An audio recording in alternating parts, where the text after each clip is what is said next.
Hi, this is Pat, and this is Detroit Style Pizza.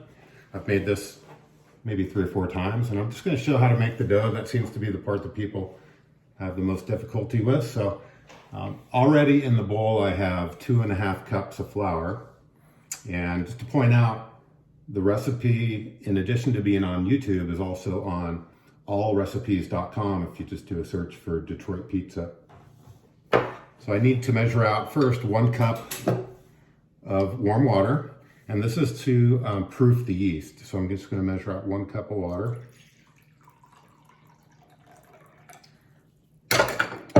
And then it calls for active dry yeast, 1/4 of an ounce. So I'm just going to measure that out on my scale here.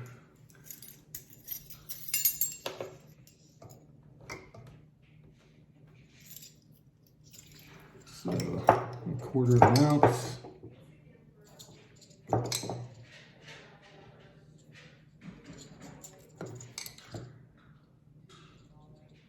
Usually I like to measure in grams. This is in ounces and it's only 1/4, so it's just going to be within.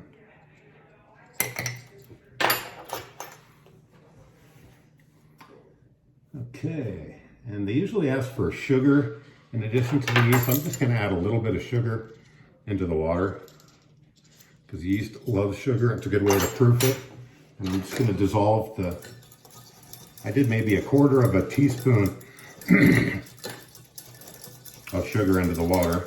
Just dissolve that and then dump in the dry yeast. Just make sure the water is not more than 105 degrees. Ideal is like 90, 95 degrees. And just mix that up. You can actually dump the yeast and the water right into the dough and skip this step, but I like to give the yeast a little bit of a head start. Get it kicking. This is a nice little cool handheld whisk, small whisk to get everything combined. Okay, so let that just sit aside there for a little bit. And it's also calling for 1 teaspoon of kosher salt. I'm gonna measure that out.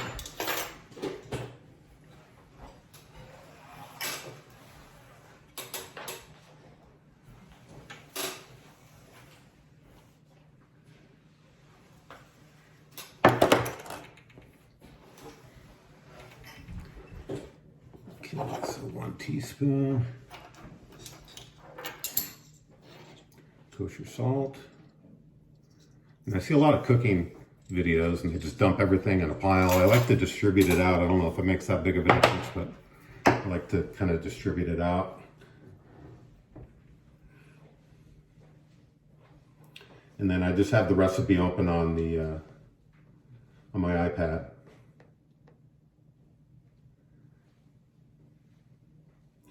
Okay, so it calls for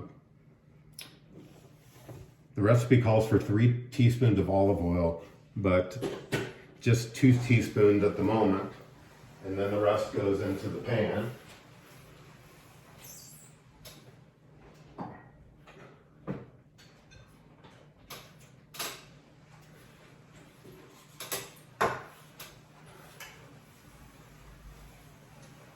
All right.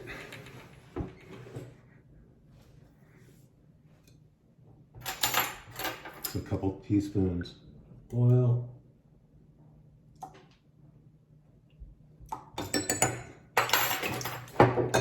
And mix that in.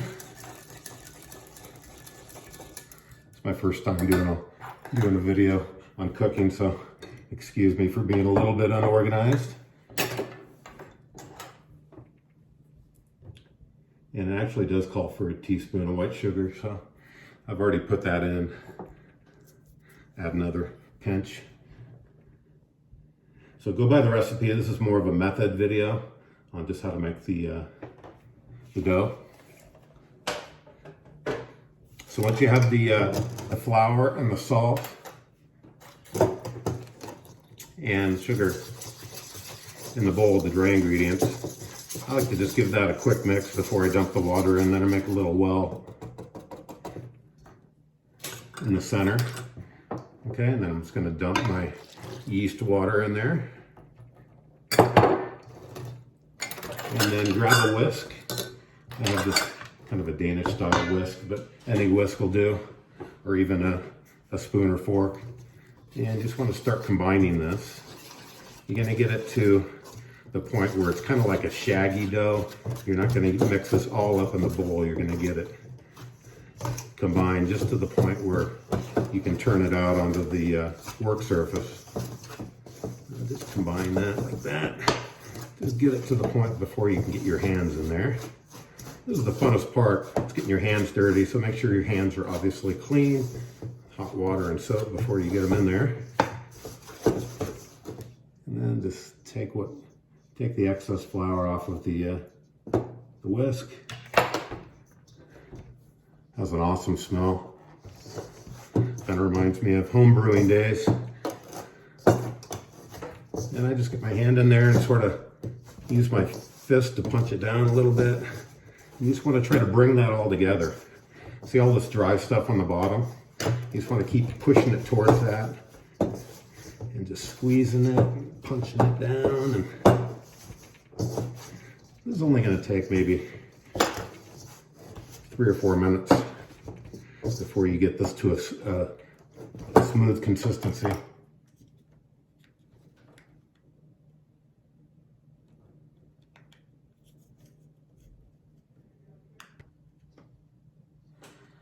Okay, I'm continuing to work it. So I've got it all into one piece, but I'm gonna let it sit just for about 30 seconds. In the meantime, I wanted to point out that I use this dry malt extract a lot when I'm making bagels. And I added maybe a teaspoon or 2 to this.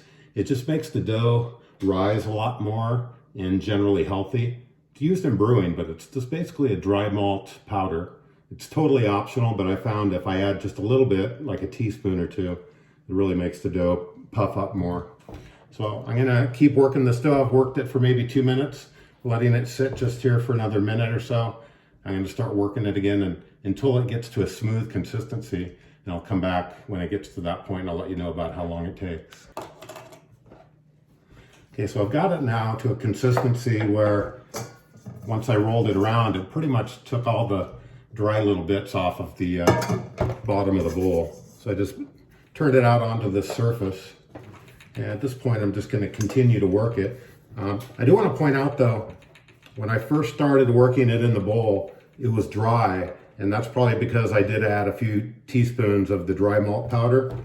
So if you're working this and you're finding that it's super dry and it's not really coming together, go ahead and just add a little splash of warm water. Not a lot, just add maybe a half a teaspoon to start with, but add more as you need it. Okay, so I'm going to continue to work this. It's already getting to the point where it's smooth. And we'll continue to work this until it's the right consistency. Okay, we're getting there. So you can see it's a lot smoother now, easier to work with. Any little bits that are on the table, it's picked up. And you generally want to get it kind of in the shape of a log at this point. And this is the type of pan that's used for Detroit pizza. The story goes that this was left over from World War II. Back in Detroit, they used to use these pans to store mechanics' tools. So it's kind of a rustic pan. It's important that you keep it oiled and seasoned, otherwise it'll rust. So you can see there's already some oil in there just from how I stored it. So you'll want to put another couple of tablespoons in here. And then just take your fingers and work it around to make sure that you get up the sides. That's really important. All the way around and up the sides. Okay. And we're going to let this dough proof inside the pan. So I want to generally get it in that rectangle type shape. So the dough is ready to proof now. I'm just going to get it in a rough shape of the pan. I'm just using my hands to kind of go outwards just to spread it out a little bit. Not rocket science.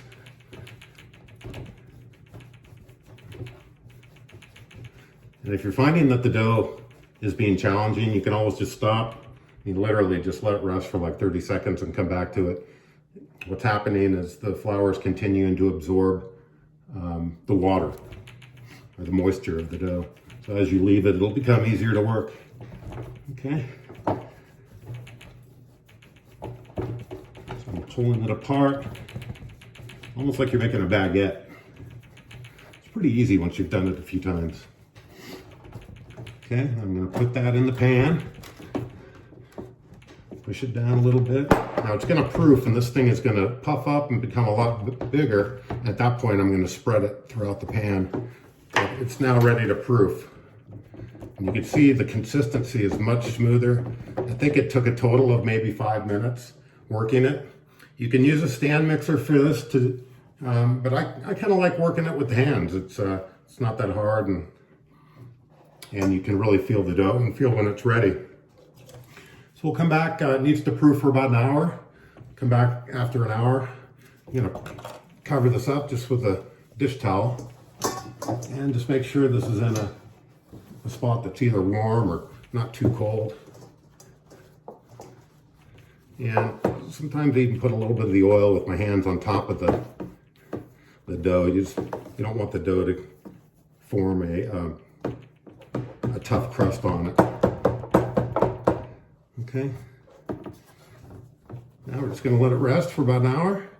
I'll come back and show you the rest of the process. Okay, we're back. It's only been about 30 minutes. I usually like to leave this for about an hour. It's risen somewhat, but I've got company coming over, so I'm going to squeeze this out now. So I'm just using my fist to sort of spread it out.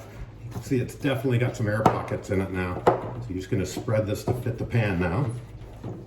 Using your hands, and the oil really helps. I'm going to get it all the way over to the edges.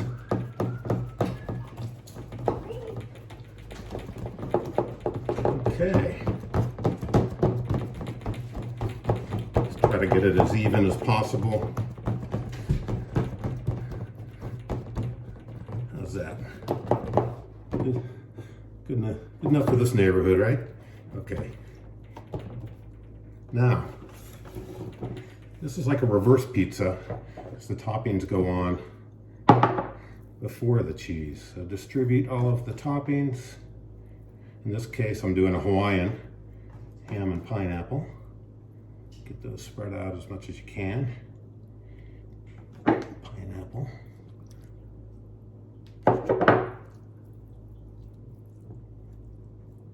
Okay.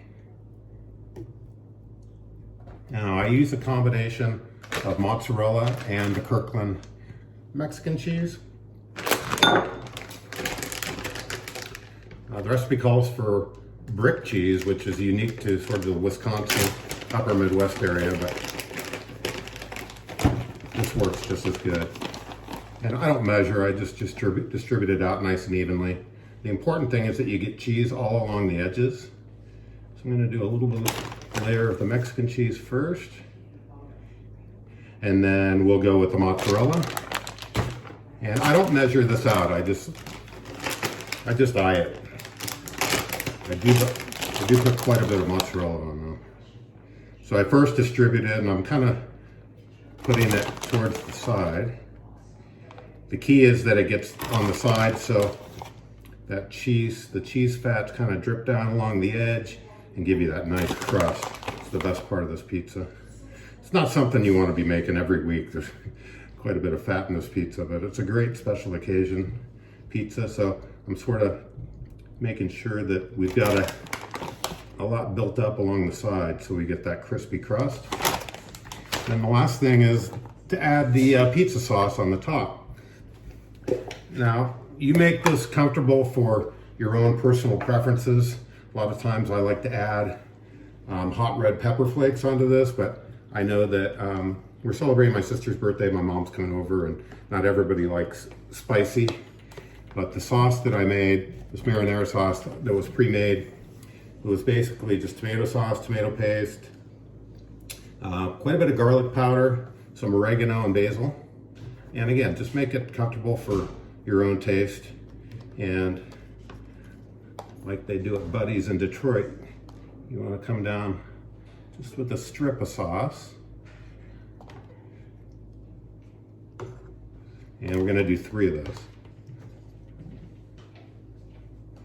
There's 2.